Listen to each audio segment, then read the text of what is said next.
जर त्याचा तुझ्यावर विश्वास बसला नाही ना तर तो तुला उभा कापेल. तो आशिष प्लीज तू सावध राहा.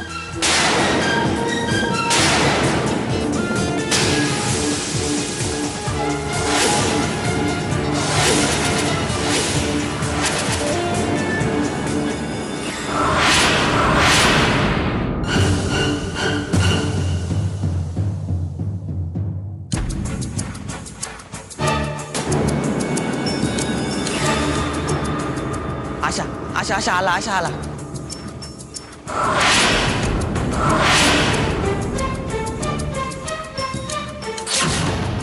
नाही रे पक्या, नाही यार,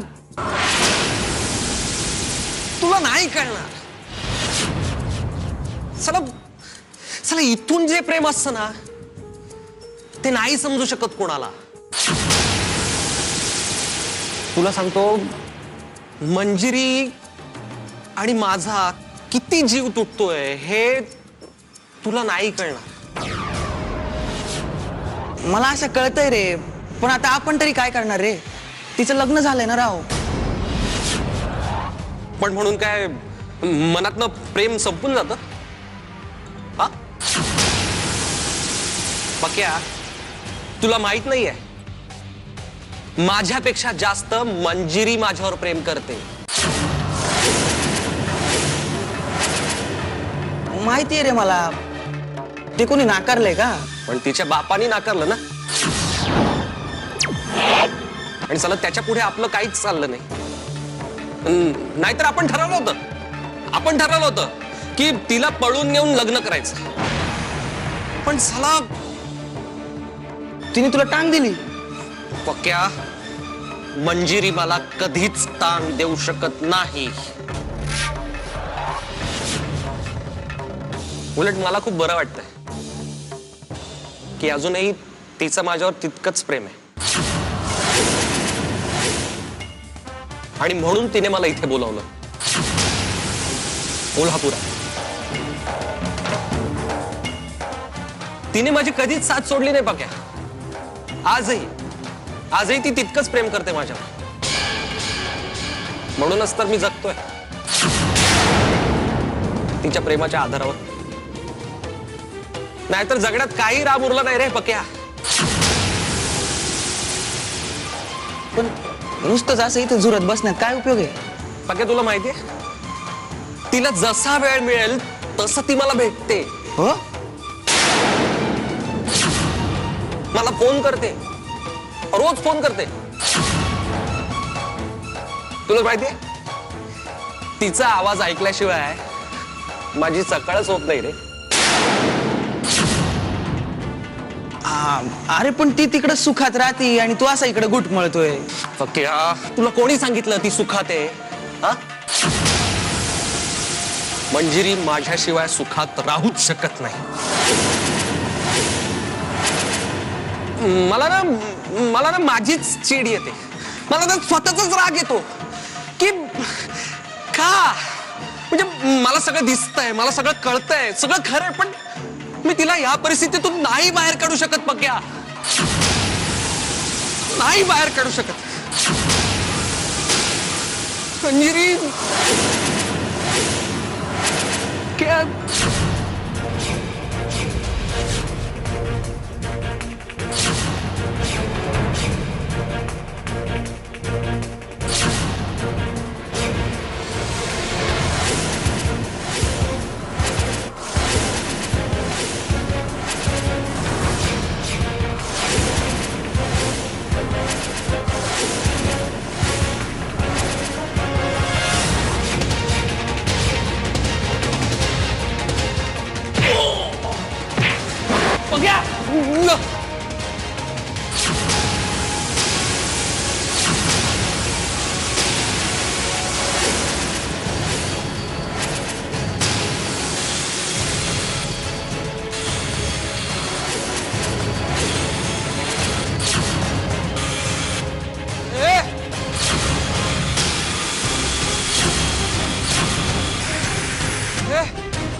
हे सगळं कधी आणि कसं थांबणार आहे देवाला ठाऊक. जबाबदार म्हणता म्हणता तो जास्तच बेजबाबदारपणे वागू लागलाय. आता परत आला ना की मी अगं सत्यजीतच्या आत काहीतरी जळतंय ग बहिणी. अगं त्याचं त्याला किती दुखतंय आणि किती नाही हे त्याचं त्यालाच ठाव. वंस ते सांगितल्याशिवाय कळणार आहे का आपल्याला? आपण अंतर्यामी आहोत असं वाटतंय का त्याला? प्रिया, प्रिया, काय झालं मावशी? प्रिया, सत्यजितशी तुझं काही बोलणं झालंय का ग? नाही म्हणजे काल त्याच्या रूम बाहेर मी तुझा आवाज ऐकल्यासारखा वाटला. नाही, मी त्याला फक्त एवढंच विचारायला गेले होते की तू जेवायला बाहेर येतोयस का. तो नाही म्हणाला म्हणून मी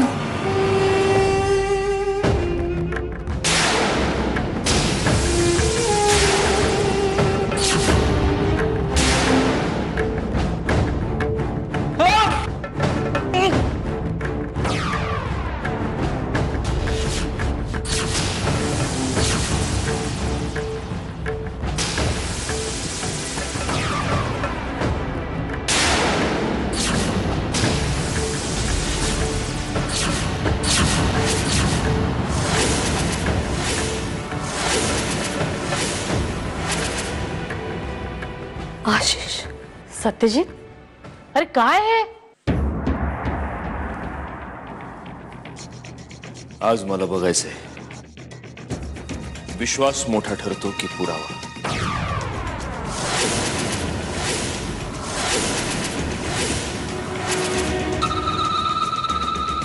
सत्यजित, मी काहीतरी विचारतीये तुला.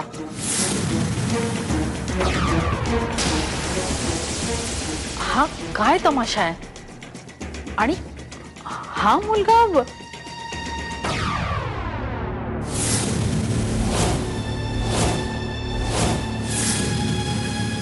या मुलाची ओळख मी करून देतो आई.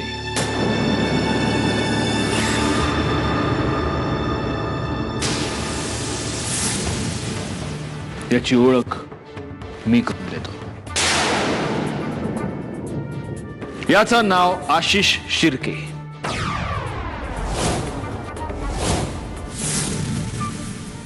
पुण्याचा आहे. पुण्याच्याच एका कॉलेजमध्ये शिकायचा.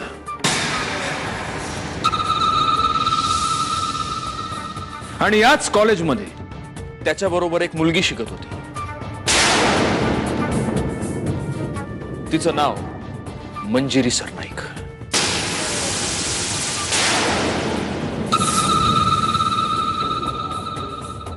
पृथ्वीराज आणि किशोरी सरनाईकांची मुलगी आणि या आशिष शिर्केची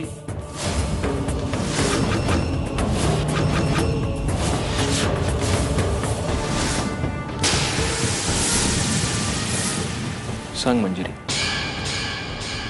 कोण होतीस तू या आशिष शिर्केची? काय?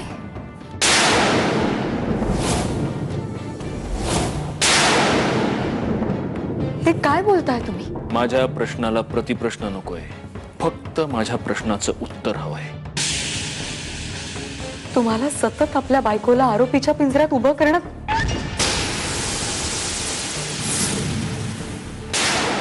फालतू बडबड नाही, फक्त प्रश्नाचं उत्तर.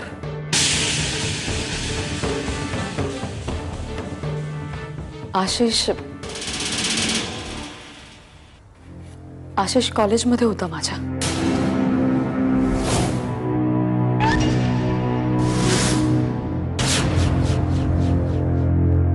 एकाच वर्गात होतो आम्ही आणि तो खूप चांगला मित्र होता माझा.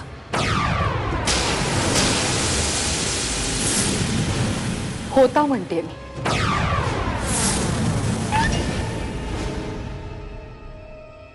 बरोबर. फॉर अ चेंज तू खरं बोलतेस मंजिरी.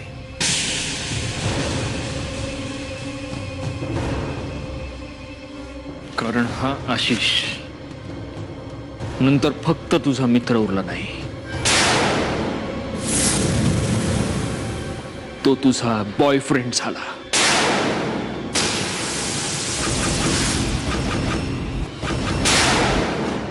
सत्यजित, मंजिरी आणि आशिषच्या प्रेमाचे किस्से पूर्ण कॉलेजमध्ये मशहूर होते.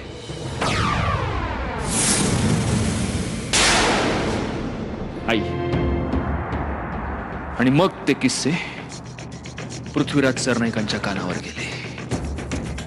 पृथ्वीराज सरनाईकांना हा असला फाटका जावई नकोच होता.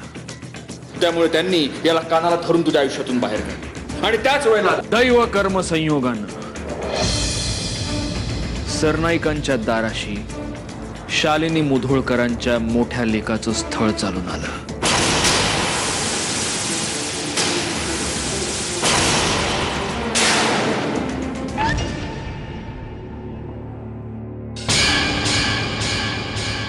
पृथ्वीराज सरनाईक एक हुशार आणि चालाख बिझनेसमॅन. आपल्या मुलीचं बुडीत खात्यात निघू पाहणारं आयुष्य पुन्हा फायद्यात आणण्याची एक संधी त्यांच्याकडे चालून आली आणि त्यांनी त्या संधीचा अचूक फायदा घेतला.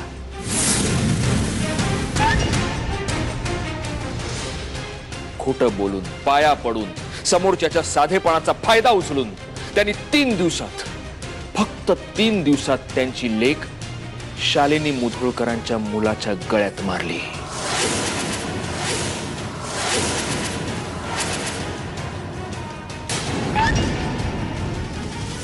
आणि तो मूर्ख तिच्यावर जीव लावून बसला, तिच्या प्रेमात पडला. आपला विश्वास जो इतकी वर्ष त्यांनी कडी-कुलपात बंद करून ठेवला होता तो त्याने तिच्या पायाशी नेऊन ठेवला आणि तिनं पायाच्या चपले इतकीच त्याची किंमत केली.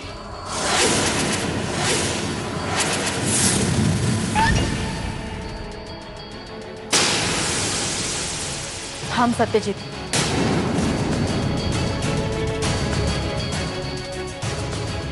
तुझ्या विचित्र वागण्यामागचं कारण कळतंय मला आता. पुन्हा तुझ्या मनात मंजिरीबद्दल भलता संशय आलाय.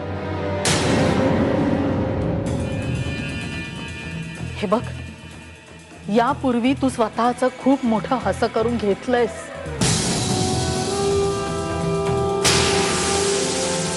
तुला अक्कल नाही आलेली अजून. अरे पहिल्यांदा घडते ना ती चूक असते बाबा, पण ती चूक जेव्हा पुन्हा पुन्हा घडते ना. तुला काय वाटतं आई?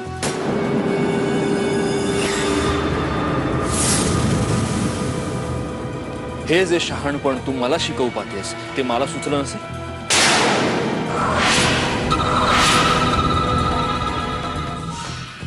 गेले 2 दिवस मी स्वतःला काय काय क्लेश करून घेतलेत ना हे फक्त मला माहिती.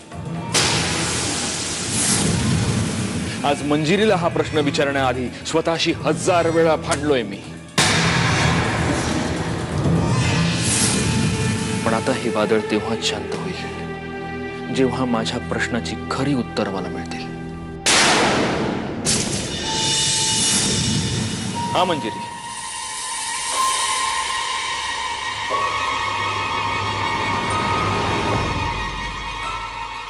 तू काहीतरी सांगत होतीस.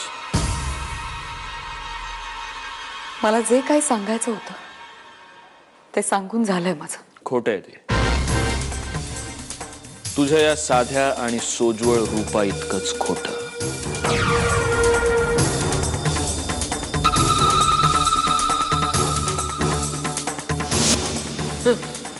बोले, मगाशी तुझ्या त्या 1.5 दमडीच्या भिकारड्या मित्रासमोर जे बोलत होतास ते आता बोल.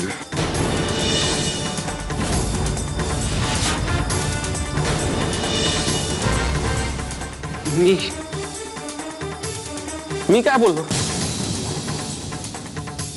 मंजिरी, हे सगळं एवढं विचारतोय तेवढ्या प्रश्नांची उत्तरं द्यायची फक्त. तुझं आणि हिचं अफेअर होतं. कोण म्हणतं असं? होती. मंजिरी माझी मैत्रीण होती.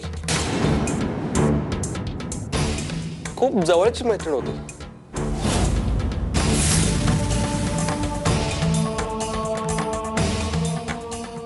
पण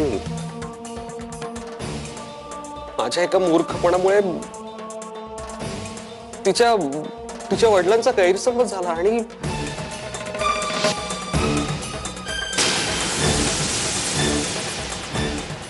त्यांना असं वाटलं की आमचं अफेअर आहे.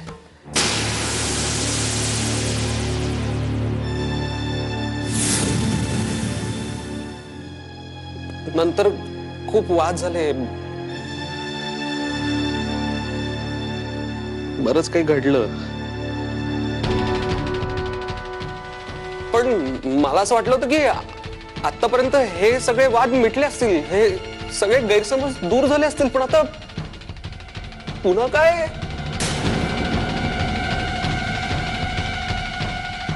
मंजिरी अगं,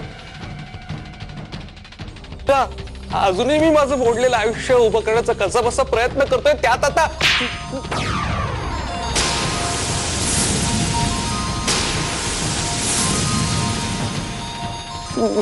हरामखोर, खरं बोलणे तर जीव घेईन मी तुझा. अरे काय ही गुंडगिरी? हा? अरे काय छळ लावलाय माझा? मंजिरीचा आणि माझा काही संबंध नाहीये.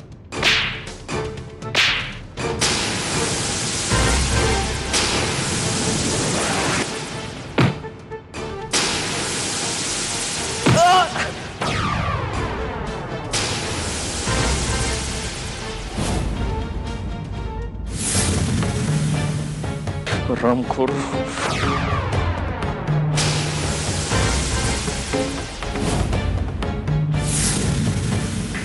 त्याची सोड त्याला. जो काही प्रॉब्लेम असेल तो बोलून सोडव, पण याला असं मारू नकोस. मी आज याला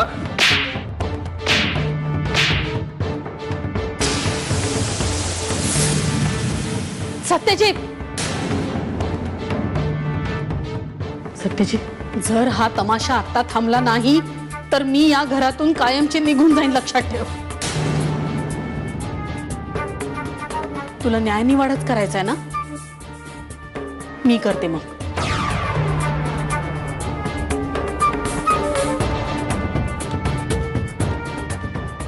मंजुरी, हा तुझा कॉलेजचा मित्र आहे? हो.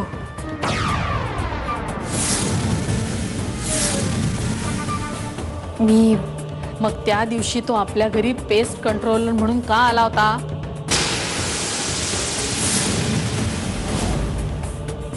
काय? तो तो आशिष होता? थांबा काकू.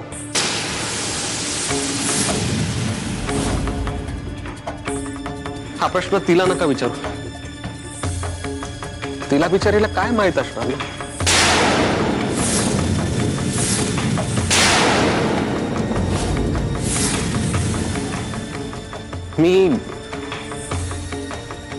मी पेस्ट कंट्रोल वाला बनून नव्हतो आलो,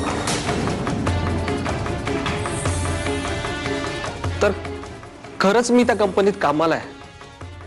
खरंच.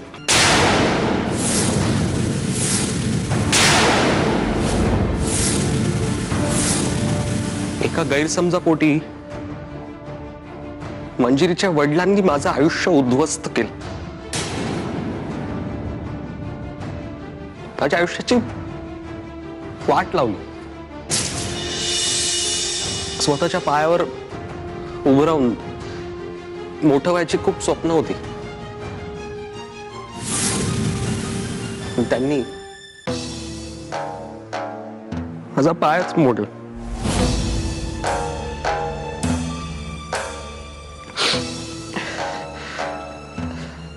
त्यांच्या धाकानं मी पुणे सोडलं, इकडे आलो कोल्हापुरात.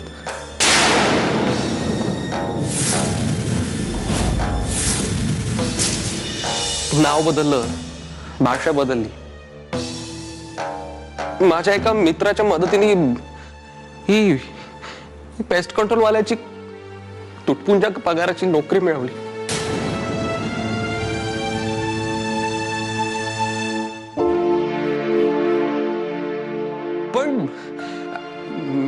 या घरात आत शिरेपर्यंत मला हे माहित नव्हतं की हे मंजिरीचं सासर आहे. खोटं बोलतोय हा. प्लीज एकदा माझ्यावर विश्वास ठेवा. तुझ्यावर विश्वास ठेवणं म्हणजे चोराच्या हातात तिजोरीच्या चाव्या देण्यासारखं आहे. तो मूर्खपणा मी केला आणि त्याची फळं भोगतोय मी आता. बस सत्यजित, बस. यापुढे मी तुमचं काही एक ऐकून घेणार नाही.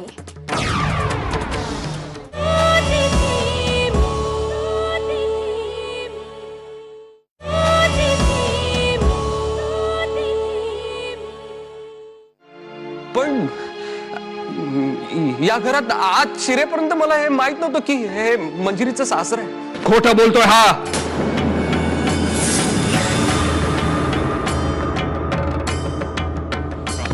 खोटं बोलतोयस तू. मगाशी त्या मित्रासमोर जे गरळ ओकत होतास ते बोल ना. ते स्वतःच्या कानाने ऐकलंय मी. कशी माझ्याहीपेक्षा जास्त मंजिरी माझ्यावर प्रेम करते, कशी ती मला रोज फोन करते, आम्ही रोज भेटतो. मी असं कधी बोललो? हा, तुम्ही ते आला होता तेव्हा मी नशेत होतो. कदाचित नशेत मी हा?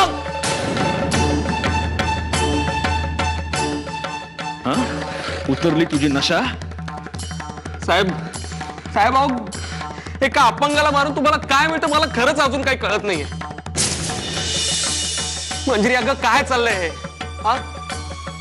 एक तर तुझ्या पायी मी कितीतरी सोचलंय. तुझ्या वडिलांनी मला कायमचं अपंग केलं तर केलं, आता तुझा नवरा सुद्धा माझ्या जीवावर उठलाय. अरे मी जगतोय ना माझं, मला जगू दे ना. तू जोपर्यंत खरं सांगत नाहीस तोपर्यंत मी तुला जगूही देणार नाही आणि मरूही देणार नाही.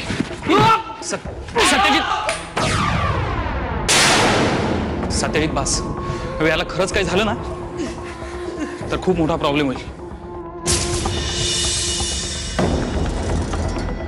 हे तू बाहेर निघ, चल चल.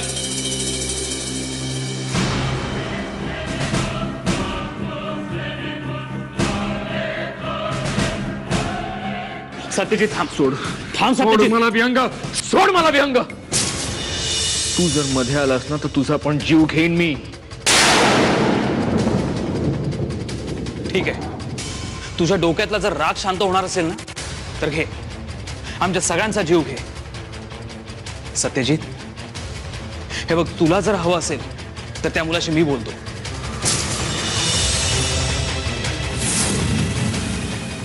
पण आता रागाच्या भरात तुझ्या हातून जर काही बरं वाईट झालं तर आपल्याला निस्तरणं कठीण जाईल. तू थांब इथेच. काकू, तुम्ही बोलायच्याशी. मी आलोच. मी पण येते विहंग. नाही, नको, गरज नाही त्याची.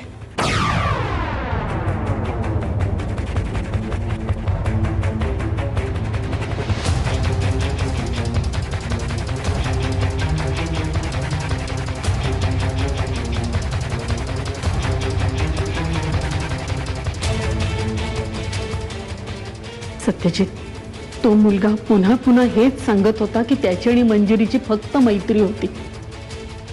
मुळात तुझ्या मनात हे खूळ आलं तरी कुठून? काय झालंय सत्यजित?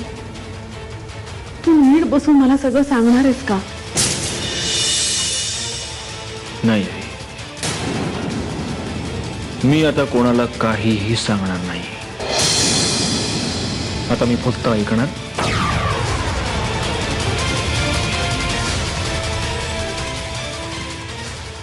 जे मंजिरी सांगेल ते. आपलं लग्न ठरण्याआधी मी तुला एक प्रश्न विचारला होता. तुझ्या आयुष्यात माझ्या आधी कोणी मुलगा आला होता का? तो एक प्रश्न विचारण्यासाठी मी इथून उठून तुझ्या घरी आलो होतो. तो प्रश्न विचारणं माझ्यासाठी का आणि किती महत्वाचं आहे हेही मी तुला सांगितलं होतं. आणि एवढं सगळं सांगूनही तू माझ्याशी खोटं बोललीस मंजिरी. माझी फसवणूक केलीस. मी तुमची कुठली फसवणूक केलेली नाहीये. प्लीज एकदा माझ्यावर विश्वास ठेवा. तुझ्यावर विश्वास ठेवणं म्हणजे चोराच्या हातात तिजोरीच्या चाव्या देण्यासारखं आहे. तो मूर्खपणा मी केला आणि त्याची फळं भोगतोय मी आता. बस सत्यजित, बस.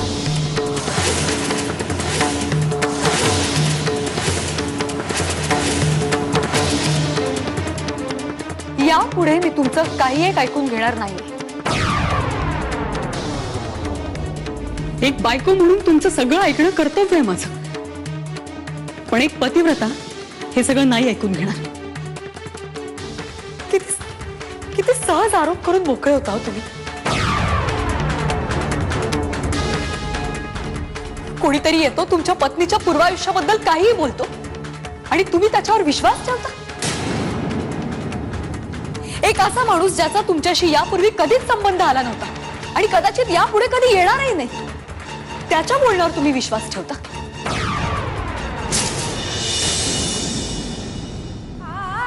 एक असा माणूस ज्याचा काहीच आगापिछा नाही, तो येतो तुमच्या पत्नीच्या चारित्र्यावर शिंतोडे उडवतो आणि त्याच्या शब्दावर तुम्ही विश्वास ठेवता. का? कारण त्याच्या शब्दावर तुमचा पूर्ण विश्वास आहे, पण तुमच्या पत्नीच्या शब्दावर तुमचा विश्वास नाही. जिने फक्त तुमच्यावर विश्वास ठेवून आपलं घर, आपली नाती, आपली आई वडील सगळे बाजूला टाकून तुमच्या घराला, तुमच्या संसाराला आपलं मानलं, तिच्या शब्दावर तुमचा विश्वास नाही. खरं आहे सत्यजित, एकाच आयुष्यात आपली ओळख पुसून एक नवीन ओळख, एक नवीन आयुष्य सुरू करणं काय असतं हे तुम्हाला नाही कळलं. आपल्या हक्काच्या घराला परक म्हणताना काय वाटतं हे तुम्हाला नाही कळणार.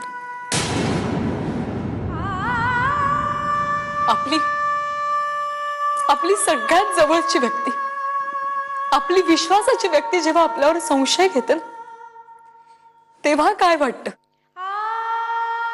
हे तुम्हाला नाही कळणार सत्यजित. कारण असं एकटं पडणं फक्त आणि फक्त स्त्रीच्या वाट्याला येत असतं.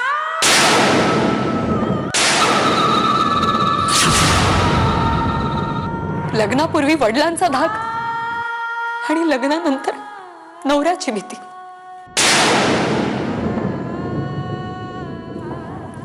पुरुष कितीही वेळ घराबाहेर राहू शकतो, त्याला मर्यादा नाहीयेत, पण पत्नीने, मुलीने वेळेत घरी यायला हवं. तिने मर्यादा पाळायला हव्यात.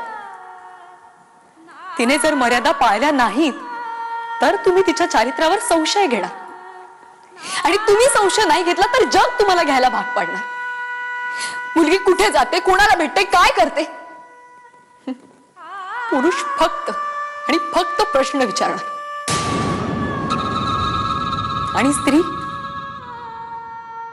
तिने फक्त आरोपीच्या पिंजऱ्यात उभं राहून उत्तर देत राहायचं.